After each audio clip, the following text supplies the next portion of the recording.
पंतप्रधान नरेंद्र मोदी जळगाव येथे पोहोचले तेव्हा एक अनोखं दृश्य बघायला मिळालं। नरेंद्र मोदी यांच्या सन्मानार्थ महिलांनी पंचरथी ओवाळली। महिलांकडून ओवाळून घेतल्यानंतर पंतप्रधान नरेंद्र मोदींनी त्यांना अभिवादन केलं आणि आरतीचे ताट स्वतःच्या हातात घेऊन उपस्थित महिलांची सुद्धा पंचरथी ओवाळली आहे। पंतप्रधान नरेंद्र मोदींच्या या वागण्याने महिला क्षणभर अवाक झाल्या। काही क्षणांनी त्यांनी सुद्धा आरतीच्या ताटाला हात लावला आणि अशा प्रकारे पंतप्रधान मोदींच्या प्रति आपले आभार व्यक्त केले।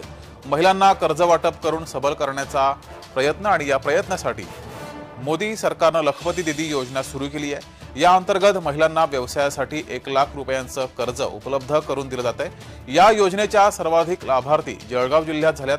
भारत सरकारच्या योजनेला मिळालेला हा विक्रमी प्रतिसाद गौरवण्यासाठी नरेंद्र मोदी जळगाव येथे आले असता त्यांचे महिलांनी पंचारितीनं स्वागत केलं। यावेळेस केंद्र सरकारच्या योजनेला प्रतिसाद दिल्याबद्दल मोदींनी महिलांचे आभार मानले।